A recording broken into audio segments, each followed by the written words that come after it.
E Lula participou nesta terça-feira de uma sabatina na Federação das Indústrias do Estado de São Paulo. O petista afirmou que em seu eventual governo será preciso restabelecer diálogo com os países vizinhos, comandados por esquerdistas, alegando sem dados que atualmente ninguém quer negociar com o Brasil. E vamos ter que começar a recuperar a nossa amizade, a nossa relação com o Chile, com a Argentina, com o Paraguai, com o Uruguai, com a Bolívia.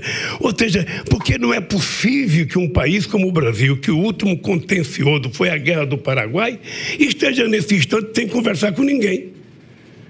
Nem o presidente é convidado para ir a lugar nenhum do mundo e ninguém quer vir aqui.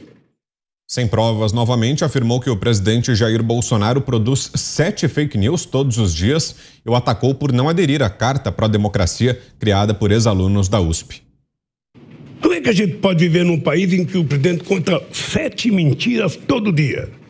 E com a maior disfarçatez, que chamam a carta, sabe, que defende a democracia de cartinha. Quem sabe a carta que ele gostaria de ter, uma carta feita por miliciano no Rio de Janeiro.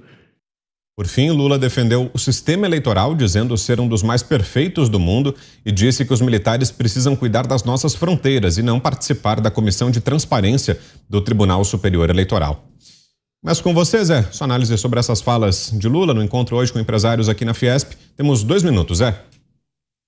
Olha, o ex-presidente Lula, quando ele disputou a presidência, ele enfrentou um efeito temor de Lula. A economia se desidratava e aí ele se lembrou da história de vender uma possibilidade, uma promessa de respeito aos empresários.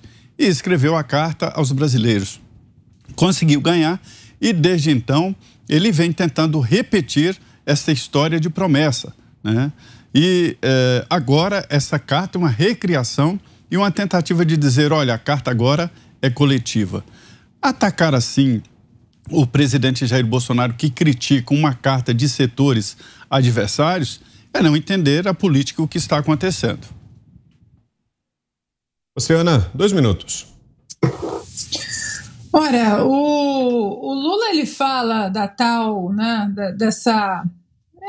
eles vivem numa fantasia, né, num mundo de fantasia, né, carta aos milicianos, democracia, eles colocam a palavra democracia na boca como se eles respeitassem algum pilar democrático, como se eles respeitassem sequer a nossa Constituição, que foi vilipendiada por um ministro ativista e outros ministros ativistas do Supremo Tribunal Federal para libertá-lo da cadeia, né? Ele que estava preso, que foi preso aí diante da condenação e outras condenações em 3 instâncias, o próprio desembargador nomeado pela era petista Gebran Neto, do TRF4, colocou no processo a provas sobradas e ainda aumentou a pena, que era de 8 anos e alguma coisa, 9 meses, para 12 anos. Agora, ele fala também sem as tais agências de checagem checar o que ele disse. Ele disse que esses militares, né, que fazem parte dessa comissão de transparência eleitoral, a tal comissão de transparência, e que não tem transparência nenhuma, que eles têm que proteger fronteiras e não fazer parte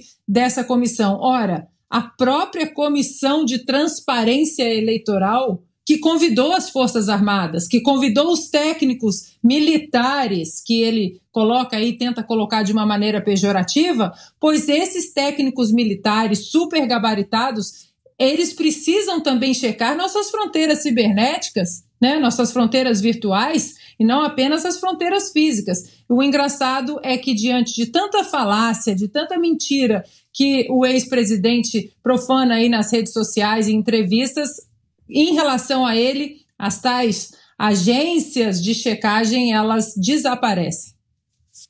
Você, Fiuza, temos 2 minutos. O Lula está fazendo o que ele faz melhor na vida, que é mentir. Esse mesmo personagem aí disse que ia defender a Petrobras do capital estrangeiro, dos alienígenas, dos entreguistas.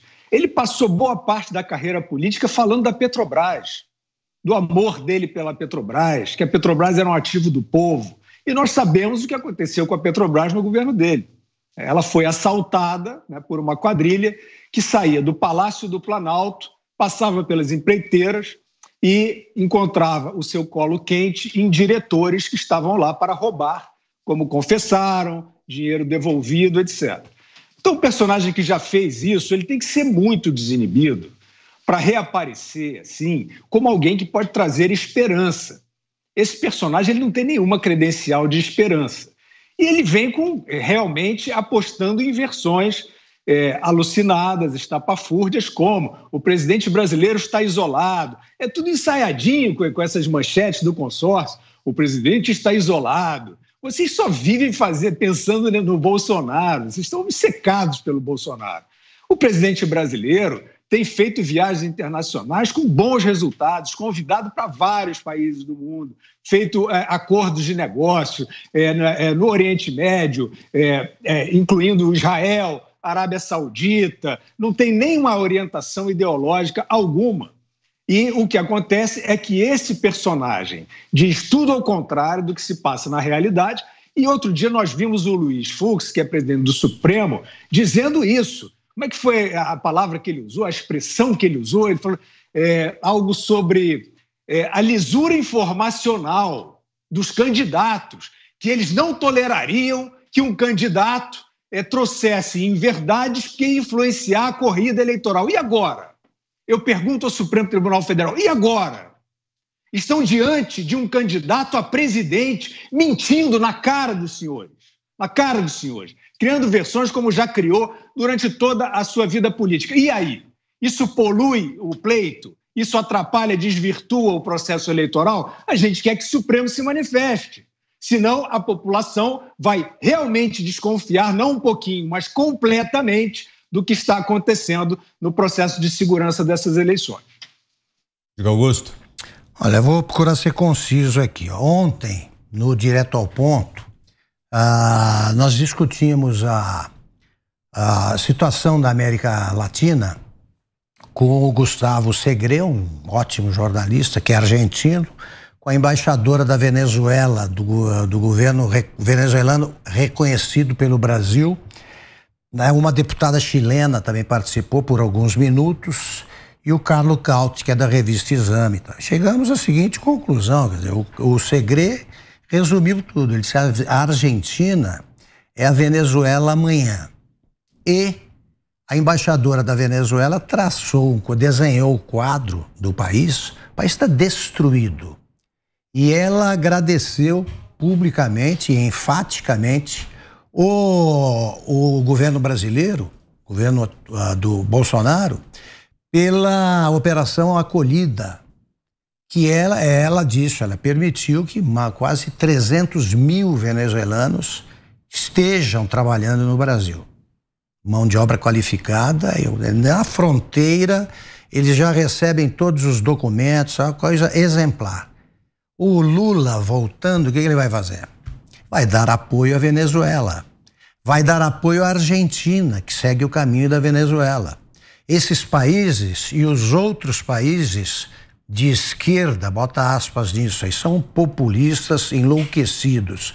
Outros do subcontinente, aqui da América do Sul, esses países têm o apoio da Rússia, China, Cuba.